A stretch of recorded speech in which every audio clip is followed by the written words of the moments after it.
So when we look at global livestock production, production is based in the global north, whereas the vast majority of live animals are based in the global south. So we have a disparity. So you have fewer animals in, say, Europe and more people, whereas normally livestock production follows human demographic growth. So for example, in Nigeria, we see that the human population has increased threefold since the 1960s. Cattle population has doubled and the goat population has tripled. But yet the amount of production in Nigeria, sort of metric tons of beef produced, hasn't increased over this time. It's been mainly static. So the big increases in production have been in the global north. Across Europe you have got these very big changes in climate, and certainly by the time you get to Northern Europe and into Scandinavia, the livestock do need to be housed for a large proportion of the year. There is as well differences within different countries in Europe as you go from smallholder, part-time keepers of livestock through to very specialised, intensive and industrialised forms of livestock keeping. In terms of production, the big issue for Europe, as for many other countries, is that of sustainable intensification, which basically means we need to be able to get more from less resource. And in livestock production, that's a very real challenge, because many livestock, particularly the monogastrics, need cereals and other food products that actually could be used directly for human food rather than from animal food. And of course, people around the world want livestock products to eat. There's a rising demand for meat and for dairy products globally. Feed is our single biggest cost, and it's trying to control that, make sure that it's used efficiently. That is a major challenge.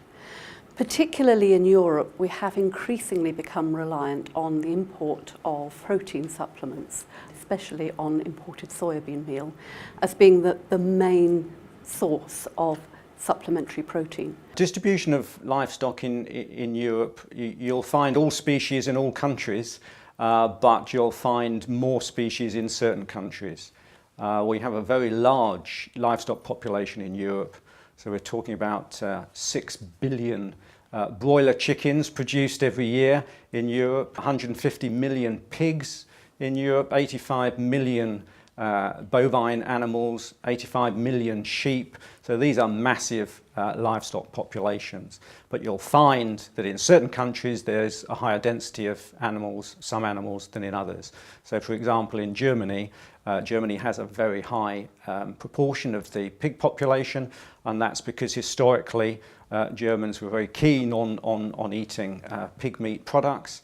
In the UK, we have a very high, relatively high population of sheep compared with other countries in the EU, and again, that's because historically we have eaten sheep meat, and we have quite a lot of upland areas where sheep can thrive very well. Where we produce the livestock can then be quite far from where the animal products will be processed, and then again where they will ultimately end up in the market. Those products can travel a long way.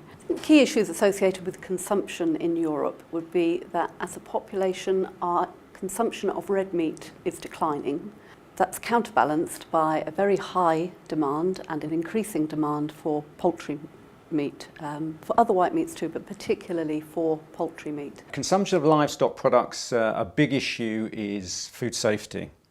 So as you know, there are a number of livestock diseases that are zoonotic diseases. In other words, people can catch those diseases as well as the animals. And some of those are foodborne diseases, so they can come from the food that you eat. And an obvious example of that are the enteric diseases such as Campylobacter, Salmonella and E. coli. So there's a very real challenge for us in Europe, across Europe, and that includes the UK. There's been some news stories out recently about the high levels of Campylobacter in chicken in the supermarkets. So it just shows you that there are no countries immune from the possible dangers of food safety.